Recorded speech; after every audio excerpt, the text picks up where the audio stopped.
और जरा कहते हैं बुढ़ापा को। तो जरा ने आकर के इस शरीर रूपी महल में सेंध लगा दिया। और महाराज अब धीरे धीरे ये जो महल मजबूत था, इसमें जब जरा ने प्रवेश कर लिया तो धीरे धीरे बुढ़ापा ने आना शुरू कर दिया। दांत हिले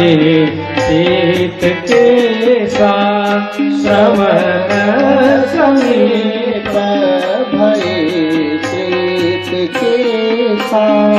मनहु जरठ पान अस उपदेशा, मनहु जरठ पान अस उपदेशा समीप। चेतावनी दी, आप भजन कर लो। सफेद बाल बताना चाहते हैं, देखो तुम्हारे साथ मैं भी आया संसार में। जब जीव जन्म लेता है ना तो शरीर के साथ ही तो बाल आता है, और बाल कहता है भाई तुम्हारे साथ मैं भी आया संसार में, और मैं भी खूब रंग बिरंगा था, मैं भी खूब काला काला था, रेशम के जैसा था, बड़ा कोमल था। जिधर बाल ने कहा जीव को कि समय रहते रहते मैं सावधान हो गया, मैंने रंगीनी मिजाज खत्म कर दी और मैंने अपने आप को धीरे धीरे महाराज अपने में सफेदी ला दिया, लेकिन तुम अब अपने में भी सफेदी लाओ। जीव ने अनदेखा की और जा करके वो लगा लिया नाव से, क्या कहते हैं, क्या नाम? हाँ, खिजाब, हेयर डाई। वाह, बोली आनंद कंद भगवान की। जीव ने लगा लिया, कहा अभी मैं बुढ़ा थोड़ी हूं, अभी तो मैं जवान हूं। फिर मौत की दूसरी घंटी बजी और दिखना कम हो गया। दिखना कम पड़ा, डॉक्टर साहब के पास गए, बोले साहब कोई उपचार का, ऐसा लेंस डाल दो कि 20 साल तक एकदम रोशनी कम न पड़े। डॉक्टर साहब ने लेंस लगा दिया, बोले अभी मैं बुढ़ा नहीं हूं। अब महाराज तीसरी घंटी बजी, अभी मैं बुढ़ा नहीं होना चाहता। और जब चौथी घंटी बजी, कमर को टेढ़ी कर दिया। अब कितनों च्यवनप्राश केसरी खाओ, लेकिन अब तो कमर कहां सीधी होनी है। इसलिए आए हैं सो जाएंगे राजा रंक फकीर। नारद जी कहते हैं पुरंजनोपाख्यान सुना करके कि राजा प्राचीन बरही, देखो इसलिए ये मृत लोक है, यहां से तो जाना ही जाना है। ये परिस्थिति पुरंजन की बनी, और वह पुरंजन मरते समय स्त्री को याद करके मर गया, और मरने के बाद उसे स्त्री ही बनना पड़ा। इसलिए अंते मति सो गति, अंतिम में जैसी मति होती वैसी ही गति मिलती है। और यही हुआ अभिज्ञात का, जो सखा था, जो उसे आकर समझाया था। ये अभिज्ञात कौन है? भगवान ही है। और ये पुरंजन जीव है, पुरंजनी बुद्धि है। इसलिए, और ये जो महल है, महल ये शरीर ही अपना महल है। इसलिए जैसे हम लोग धर्मशाला में जाते हैं और धर्मशाला में जब रुकते हैं 2 दिन 5 दिन, उतना का पेमेंट दे देते हैं, उसके प्रति हमें आसक्ति नहीं होती है। तो जैसे धर्मशाला के प्रति आसक्ति नहीं होती, 2 दिन का आपने पेमेंट किया, 2 दिन रुके, तीसरे दिन चलते बने, कोई लगाव नहीं। ऐसे ही ये शरीर है, इस शरीर के प्रति भी ज्यादा लगाव न करो, ये तो एक न एक दिन इससे नष्ट होना ही होना है।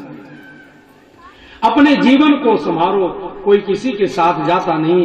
राजन, जो जैसा सत्कर्म करता है वही उसके साथ जाता। धनानि भूमो पशुश्च गोष्ठे, नारी गृह द्वार सखा श्मशाने, देहे चितायाम परलोक मार्गे, धर्मानुगो गच्छत जीव। ये कहा मेला लगा दुनिया में, हजारों का मेला जुड़ा, हंस जब भी उड़ा तो अकेला उड़ा। दुनिया में हजारों का मेला जुड़ा, दुनिया में हजारों का मेला जुड़ा, हंस जब भी उड़ा तो अकेला उड़ा।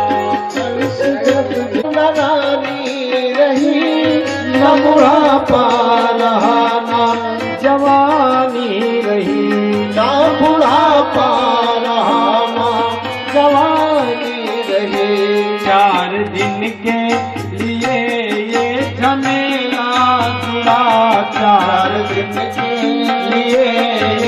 कमेला उड़ा, हंस जब भी उड़ा तो अकेला उड़ा, हंस जब भी उड़ा तो अकेला रो कमेला जुड़ा, हंस जब भी उड़ा तो अकेला उड़ा, हंस जब भी उड़ा तो अकेला उड़ा। कोठी बंगले खड़े के खड़े के खड़े रह गए, हीरे मोती जड़े के जड़े रह गए, हीरे मोती जड़े के जड़े भी उड़ा तो अकेला उड़ा, हंस जब भी उड़ा तो अकेला उड़ा। दुनिया में हजारों कमेला जुड़ा, दुनिया में हजारों कमेला जुड़ा, हंस जब भी उड़ा तो अकेला उड़ा, हंस जब भी। राजा प्राचीन बरही को नारद जी बड़ा सुंदर उपदेश दिए और वहां से प्रस्थान किए। आचार्य सुखदेव जी कहते हैं, परीक्षित, मैत्रेय मुनि के मुख से इन सुंदर प्रसंगों को सुनकर के विदुर जी को परमानंद की अनुभूति हुई और विदुर जी महाराज वहां से प्रस्थान किए। परीक्षित ने कहा, महाराज आपने कल के प्रसंग में उत्तानपाद की चर्चा सुनाई, लेकिन प्रियव्रत के वंश में क्या हुआ? सुखदेव जी बोले, राजन, प्रिय माने अच्छा, व्रत माने नियम। इसलिए ये मनुष्य का शरीर इसीलिए नहीं मिला है, मनुष्य का शरीर भजन के लिए मिला है। दूसरी बात, बेटा, मंदिर में मूर्ति है ये भाव कभी मत रखो। हमेशा ये भाव रखो कि जो बैठे हो साक्षात ठाकुर जी हैं, भगवान जो बैठे हैं साक्षात प्रभु ही बैठे हैं। ये पाषाण है या ऐसे है, ये कभी भाव नहीं लाना चाहिए। साक्षात भगवान है ऐसा भाव लाओ। ये प्रथम स्टेज है पूजा का। ये पूजा का जो पूजा पद्धति है ना, ये भक्ति मार्ग का प्रथम चरण है, प्रथम स्टेज है, पहली सीढ़ी है कि भगवान में हम भगवान का ही दर्शन करें। मेरे ठाकुर जी भी भूखे होंगे, मेरे ठाकुर जी को की आरती नहीं हुई, मेरे ठाकुर जी को आज फूल नहीं आया, मेरे ठाकुर जी के लिए तुलसी जी लेकर जाना चाहिए। इस तरह से भाव होना चाहिए।